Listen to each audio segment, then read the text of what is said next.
مسجد میں کھڑے ہو کر خطبہ دے رہے ہیں اور فرماتے ہیں اے لوگوں سنو، عمر ابن خطاب آج اپنے کوڑے سے سب کو ہانکتا ہے، کل کو اگر محمد عربی صلی اللہ تعالی علیہ وسلم کے دین کے علاوہ، ان کی شریعت کے علاوہ کوئی نیا مسئلہ میری طرف سے آئے تو تم کیا کرو گے؟ میرے پیچھے چلو گے؟ میری اطاعت کرنا ہر ایک پر واجب ہے، خلیفۃ المسلمین ہو۔ تو ایک غریب صحابی دیہات کے رہنے والے کھڑے ہو گئے مجمع میں، کہا اے عمر ابن خطاب، جب تک آپ رسول اللہ کی شریعت بول رہے ہیں ہمارا ہر عضو تمہارے لیے قربان ہے، اور جہاں میرے مصطفیٰ کی شریعت سے ہٹ کر بات کرو گے تو تلوار نکال کر بتاتے یہ تلوار ہوگی اور تمہاری گردن ہوگی۔ وہ غریب صحابی کس کو کہہ رہے ہیں؟ عمر ابن خطاب کو رضی اللہ تعالیٰ عنہ۔ کہتے ہیں اس وقت میں یہ نہیں دیکھوں گا کہ سامنے چہرہ کس کا ہے، میں تمہارا اور میرا مقابلہ ہوگا میرے مصطفیٰ کی شریعت کی حقانیت بچانے کے لیے۔ شخصیتیں نہیں دیکھی جاتی ہمارے دین میں، بڑے مولوی صاحب بولے ہیں تو اس کا مطلب صحیح ہوگا، نہیں، وہ کچھ بھی بک بک بک بک کر جائیں تو سب صحیح نہیں ہوتا۔ پہلے یہ دیکھیں آپ کوئی بڑے عہدے والا بول رہا ہے، اونچی ٹوپی والا بول رہا ہے، سفید داڑھی والا بول رہا ہے، ہمیں اس سے غرض نہیں۔ میں کہتا ہوں اگر پھٹے جبے والا بھی بول رہا ہو لیکن دل عشق مصطفیٰ سے چمک رہا ہو، وہ ہمارے سروں کا تاج ہے، وہ ہمارے آنکھوں کا نور ہے۔ لیکن دل میں حضور کی محبت نہیں اور کسی حکومت کو راضی کرنے کے لیے اول فول بک رہا ہے تو پھر اس سے ہمارا کوئی رشتہ نہیں اور نہ ہی ہماری قائد ہے۔ اب اللہ اکبر میں نے آپ کے سامنے اتنی بار کہلوایا صرف اسی لیے کہ اگر یہ فتنہ کل کو تمہارے ہاں آ جائے کہ تمہیں یہ کہہ دیا جائے کہ مولوی صاحب بھی یہ کہتے ہیں اوم بھی ایک ہی، اللہ بھی ایک ہی ہے، تو کبھی اس کا بھی جاپ کر لو، کبھی اس کا بھی جاپ کر لو، کہیں ہمارا نوجوان بہک نہ جائے، گمراہ نہ ہو جائے کہ ہمارے علماء نے جب یہ کہہ دیا ہے تو شاید اس کی تاریخ ایسی ہوگی۔ ایک بات یاد رکھیں، مولوی صاحب یہ کہتے ہوئے یہ بھی بہک گئے کہ انہوں نے دوسرے مذہب والوں سے پوچھا اوم کیا ہے، تو ان کو لوگوں نے بتایا کہ وہ ایک ہوا ہے، وہ ایک طاقت ہے۔ مولوی صاحب کہہ رہے ہیں کہ اسی کو تو ہم اللہ کہتے ہیں۔ ارے پاگلو، ہم ہوا کو اللہ کہتے ہیں؟ ہوا اللہ کی بنائی ہوئی مخلوق ہے، اللہ کی بنائی ہوئی مخلوق ہے۔ اگر ہوا کو ہی تم اللہ مانتے ہو تو اسی لیے ہواؤں میں آج اڑ رہے ہو۔ شاید تمہارا عقیدہ ابھی اس اللہ کی تک نہیں آیا، وہ قادر مطلق جس پر ہم ایمان رکھتے ہیں وہ اللہ کیسا ہے؟ وہ اللہ رب العزت، وہ جسم و جسمانیت سے پاک ہے، مکان و مکانیت سے پاک ہے، انسانوں کے بس میں آنے سے پاک ہے، ہر عیب سے پاک ہے۔ اللہ رب العزت بے نیاز ہے، وہ کسی کا محتاج نہیں۔ ہمارے یہاں جو تصور ہے اللہ کا وہ بہت الگ ہے، بہت الگ ہے۔ مجھے بتاؤ ہے مسلمانوں، حیدرآباد میں ہزاروں مسجدیں ہوں گی، آپ نماز کے لیے جب جاتے ہیں تو کیا محراب میں یا سامنے کی دیوار پر اللہ کی تصویر بنی ہے؟ چلو حیدرآباد میں نہیں، کسی دوسرے شہر میں ہے، دوسرے ملک میں ہے، کہیں سنا آپ نے؟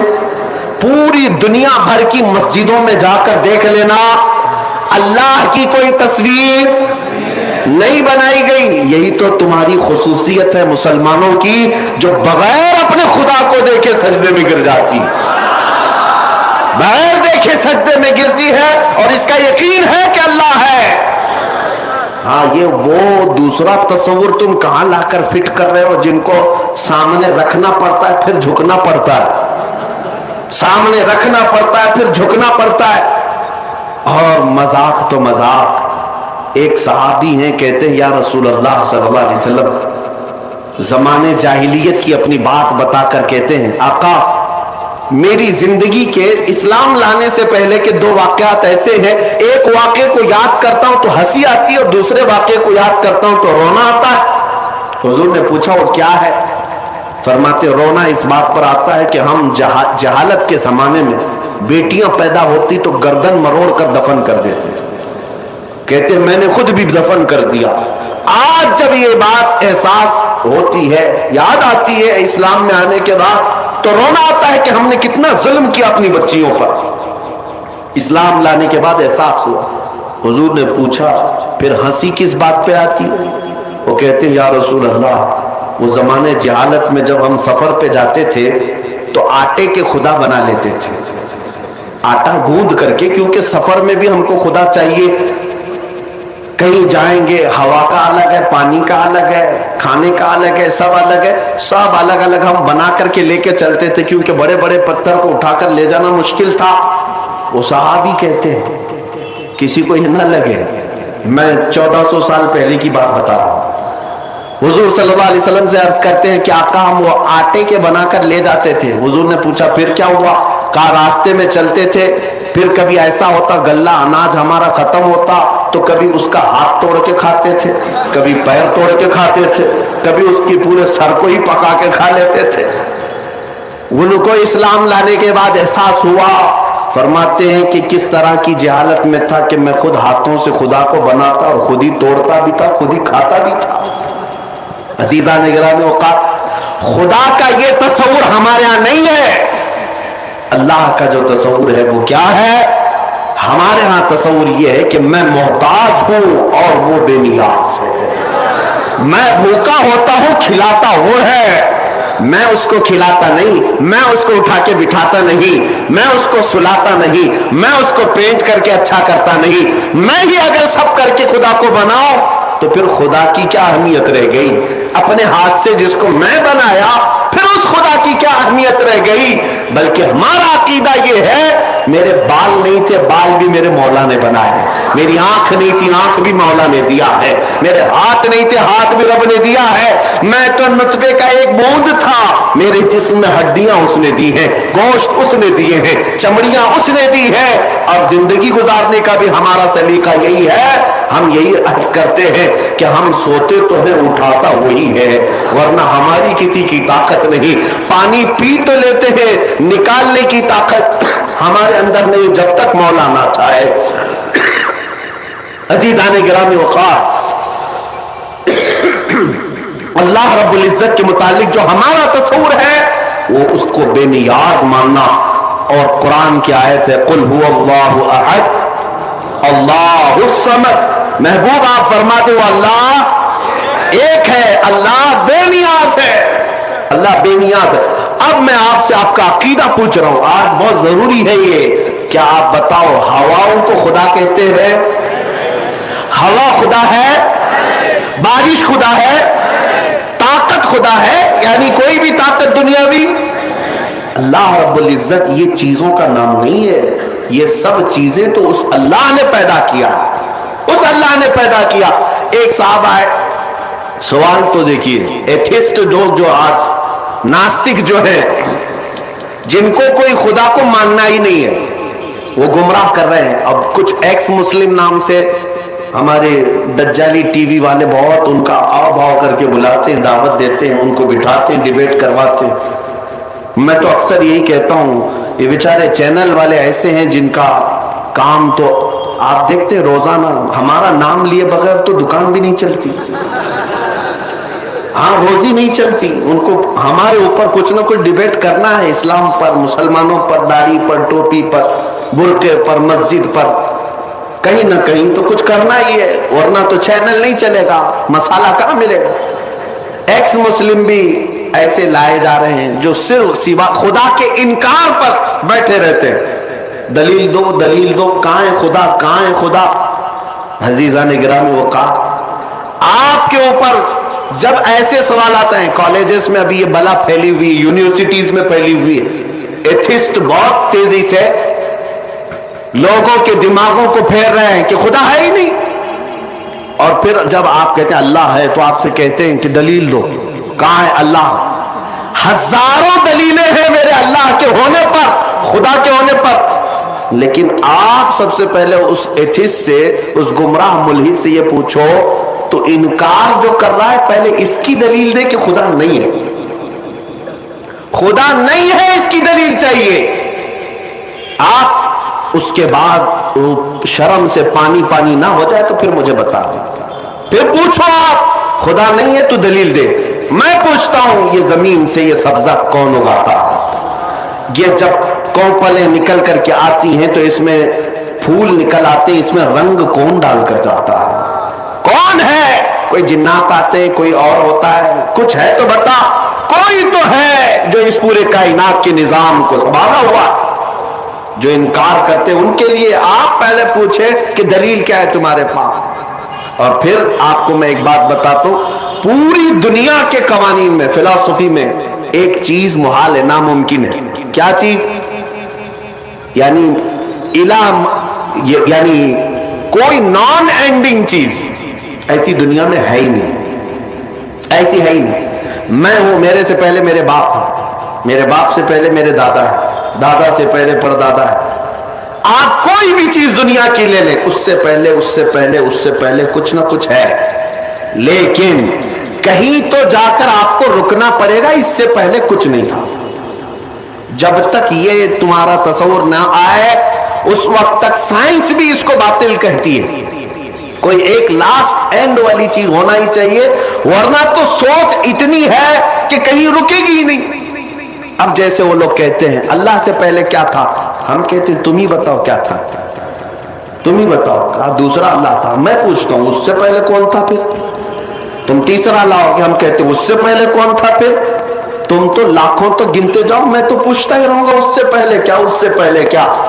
تمہیں کہیں تو جا کر اینڈ کرنا ہوگا اور بولنا ہوگا اس سے پہلے کوئی نہیں تھا. یہ میں اپنے اسلامی بات ہی نہیں کہہ رہا ہوں, یہ پوری دنیا کا فلسفی قاعدہ یہی ہے, قانون یہی ہے. سائنس بھی اس چیز کو تسلیم کرتی ہے, کوئی ایک نقطہ ایسا ہو جس سے پہلے کوئی چیز نہیں. اور ہم کہتے ہیں جو ذات ایسی ہے جس سے پہلے کوئی نہیں, اسی کو ہم اللہ کہتے ہیں.